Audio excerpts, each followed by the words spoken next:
4 zábavné hry. Ktorá sa nazýva chytačka. Začína jedným žiakom, ktorého si vyberieme, ktorý bude naháňať. Keď niekoho chytí, tak chytá ho za ruku a chytajú dvaja spolu.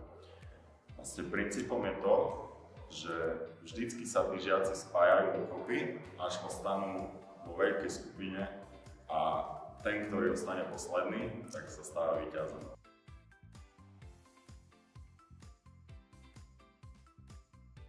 Ďalšia hra sa nazýva naháňačka na tretieho. Vytvoríme si dvojice. Jeden z dvojice sa postaví na obvod kruhu, druhý sa postaví tesne za neho. Ďalej si vyberieme dvojicu, ktorá začne chytať. Chytajú sa po obvode s tým, že môžu meniť smery svojho pohybu.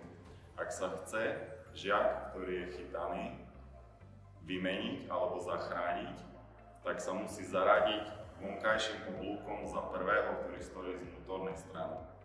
Ak tak urobí, tak automaticky púšťa toho, ktorý stojí zvonku, do hry.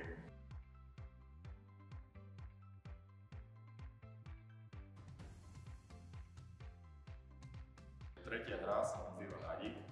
Z kuželu si postavíme hadíka, ktorý má dva konce. Na oba konce sa rozdelia dve skupiny. Začína jeden žiak z oboch skupín a idú súbežne oproti sebe po hadíkovi. Skáču s nožmou, sa stretnú, hrajú klasickú rukami papier nožnice. Zvýrazníme koncovú časť, za ktorú keď sa žiaci dostanú, tak už ďalší žiak nevychádza. Štvrtá a posledná hra sa nazýva piškvorky. Znova si žiakov rozdelíme na dve skupiny. Začínajú súbežne, urobia cvik na frekvenčnom rebríku, prichádzajú ku kruhu, hodia tričko, idú naspäť.